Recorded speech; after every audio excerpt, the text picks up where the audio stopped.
قومی یکجہتی اور سالمت کا سبب ہے. یعنی جب ہم متحد ہوں گے تو اسی کو یکجہتی کہیں گے. متحد ہونے سے مراد کیا ہے؟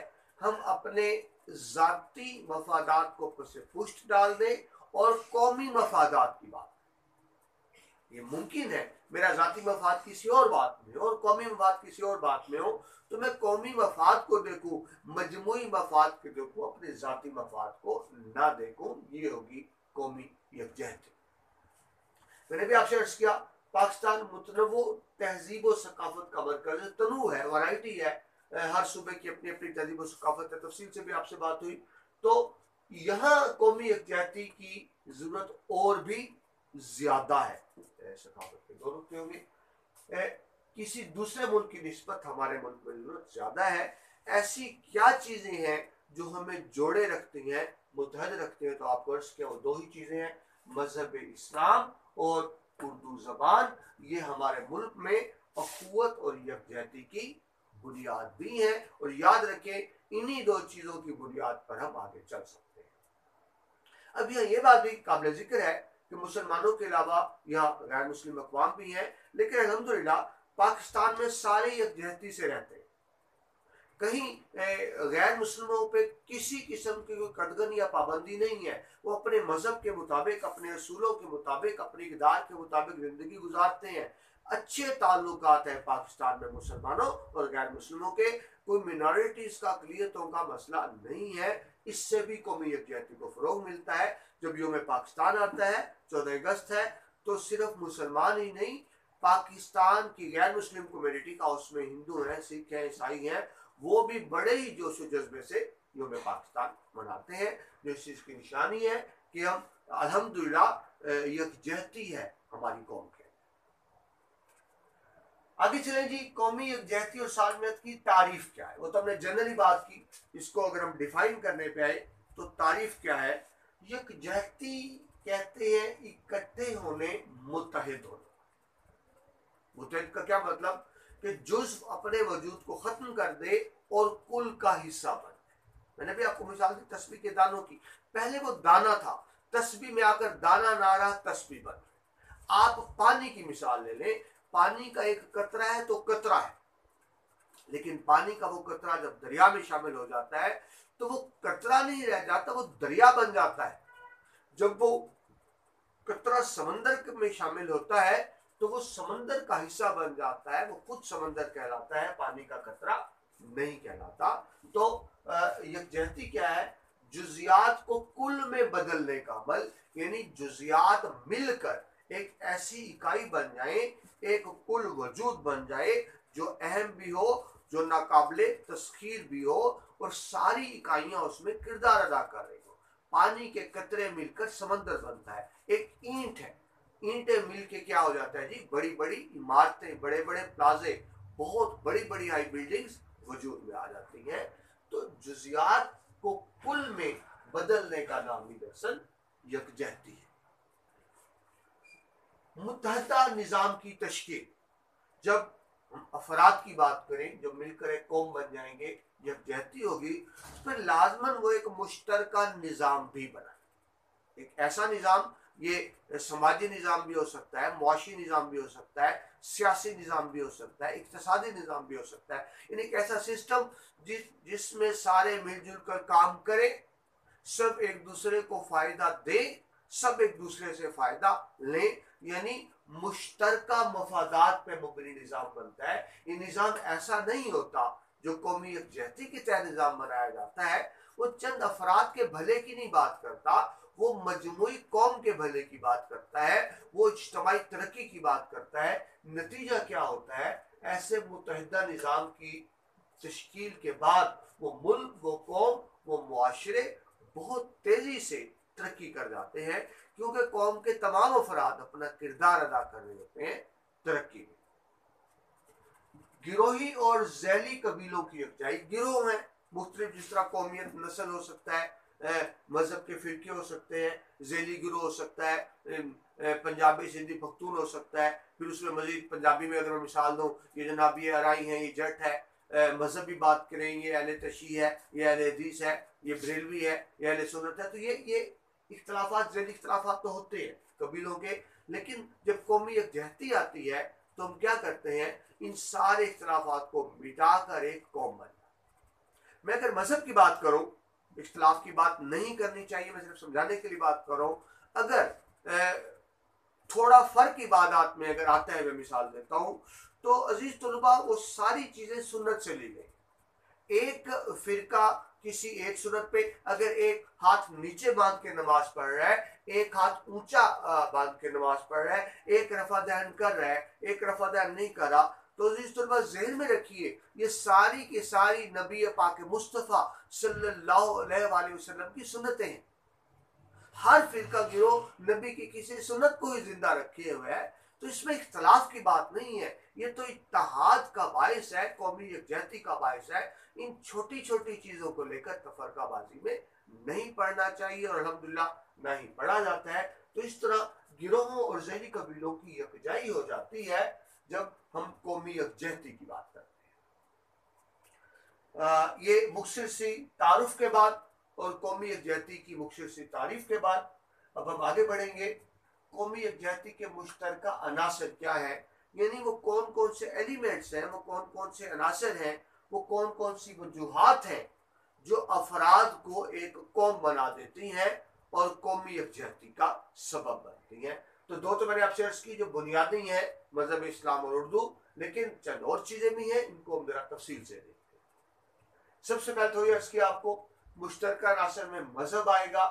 مذہب قومی یکجہتی کا سب سے اہم عنصر ہوتا ہے۔ ابھی آپ کو بتایا مذہب میں سارے ایک جیسے ہوتے ہیں، جس واحد کی مانند ہوتے ہیں، ایک دوسرے کے خیر خواہ ہوتے ہیں۔ اس کی بہترین مثال مواخات آپ مدینہ کی لے سکتے ہیں، جب ان کو بھائی بھائی بنا دیا گیا اور وہ باہم شیر و شکر ہو گئے اور بڑے اچھے طریقے سے ایک دوسرے کی معاونت کی۔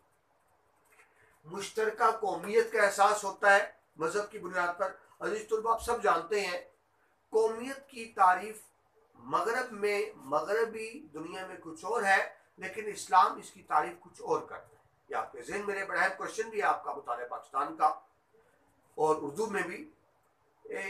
قومیت کی مغربی تعریف یہ ہے کہ ایک جغرافیائی حدود میں رہنے والے، ایک مخصوص علاقے میں رہنے والے ایک قوم ہے۔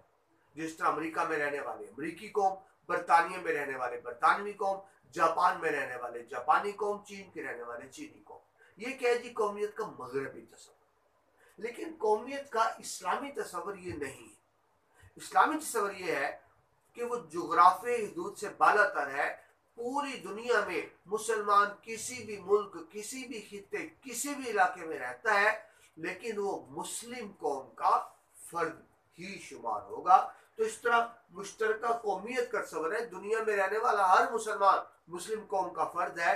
تو یہ تو ہم پاکستان کی بات کر رہے ہیں، یہ کیسے ممکن ہے کہ پنجابی، سندھی، بلوچی، پختون آپس میں اختلاف کریں؟ مسلمان تو دنیا میں جہاں بھی ہے وہ ایک قوم کا فرد ہے۔ تو اس طرح مذہب کی بنیاد پر مشترکہ قومیت کا احساس بیدار ہوتا ہے، جو ان کو ایک لڑی میں پروتا ہے اور ایک قوم بنا دیتا ہے۔ ابھی آپ کو اس کی قومیت کا اسلامی تصور جغرافیائی حدود سے بالاتر ہے۔ دنیا کے کسی بھی خطے میں مسلمان آباد ہو، وہ اسلامی قوم کا فرد کہلاتا ہے۔ یہ ایک اہم وجہ بن جاتی ہے قومی یکجہتی کی۔ دوسرا آپ سے اس کی جغرافیائی حدود، جو آپ کو بھی مغربی تصور بتایا کہ ایک مخصوص علاقے میں رہنے والے قوم ہوتے ہیں۔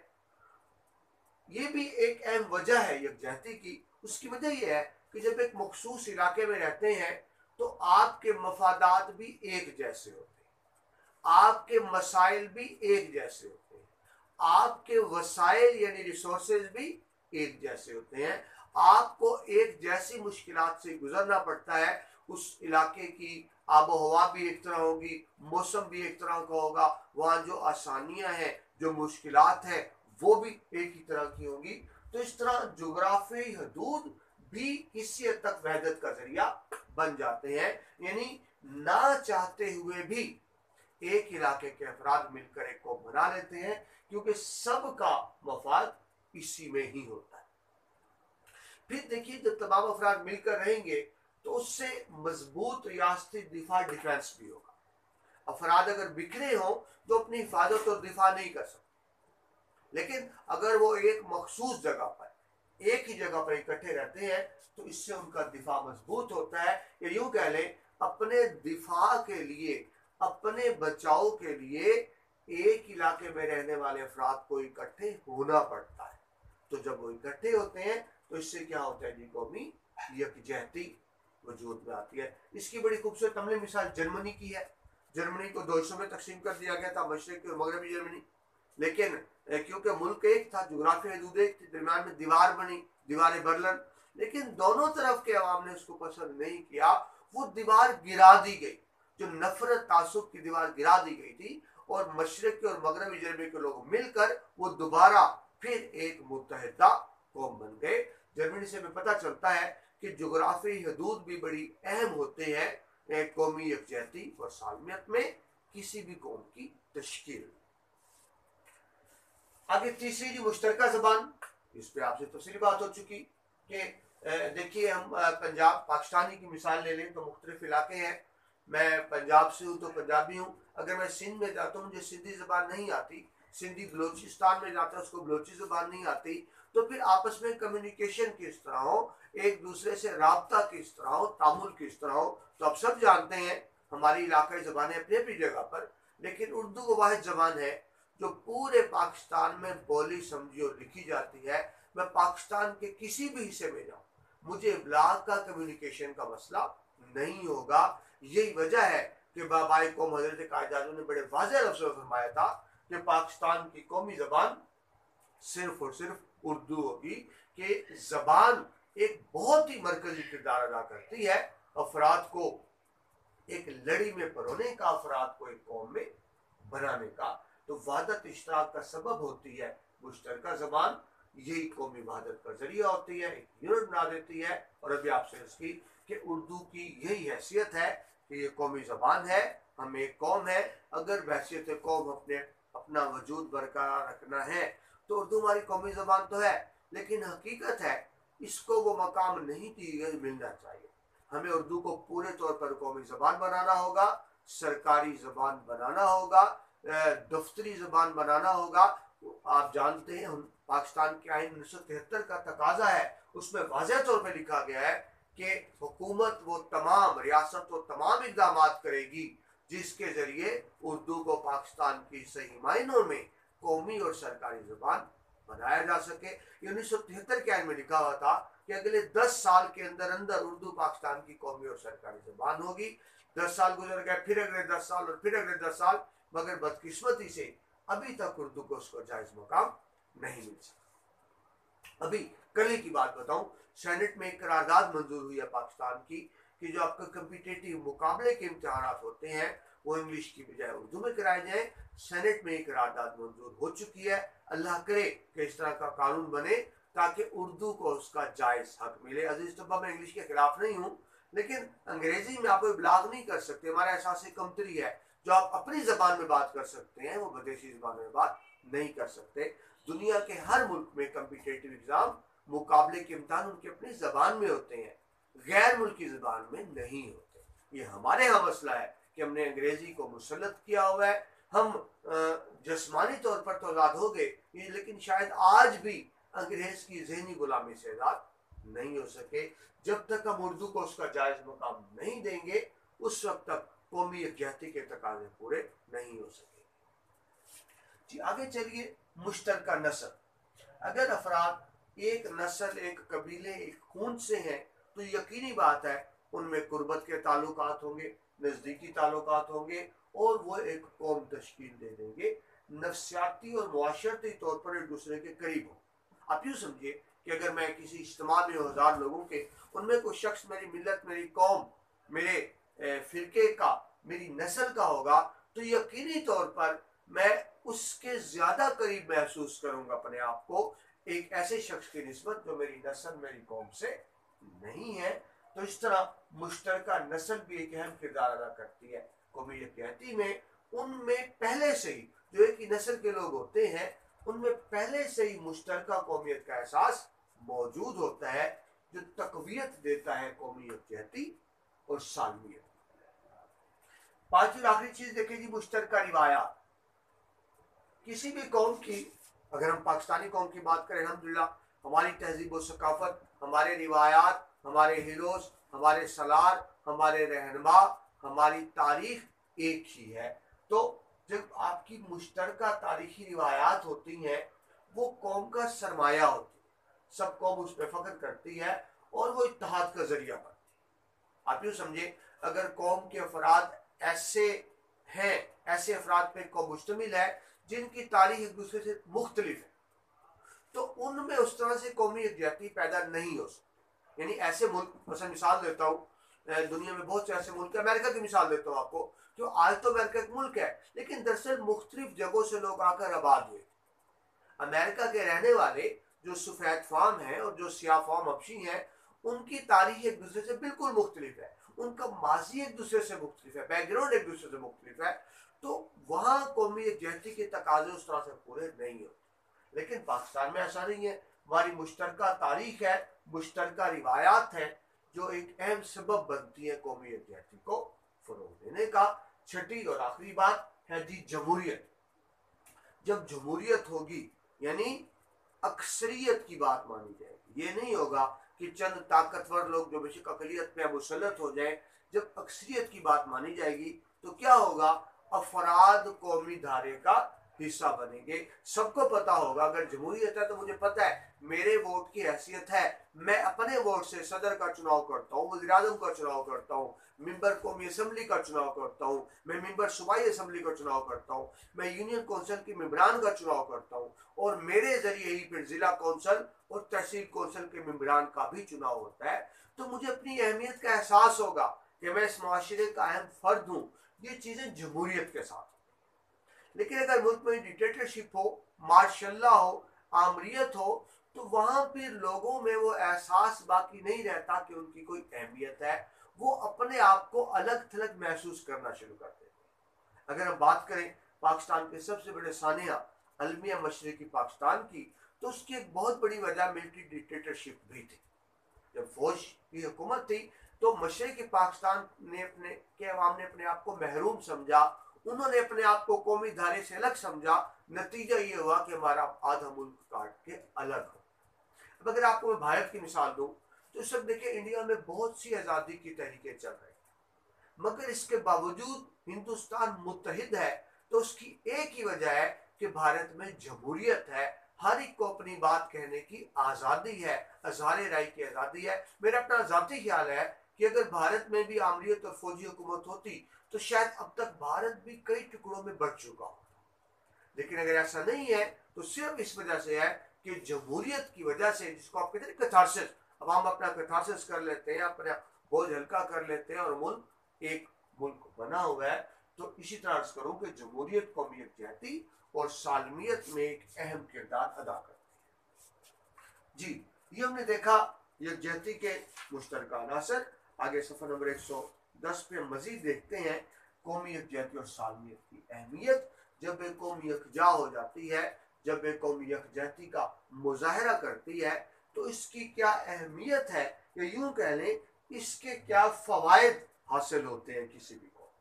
تو سب سے پہلی بات تو یہ، جب کسی قوم میں یکجہتی ہوگی تو اس قوم میں خوشحالی آئے گی۔ کیوں خوشحالی آئے گی؟ سب مل جل کر کام کر رہے ہیں، سب ایک دوسرے کے وسائل سے فائدہ اٹھا رہے ہیں، جس کا نتیجہ نکلے گا اس معاشرے سے غربت کا خاتمہ ہو جائے گا۔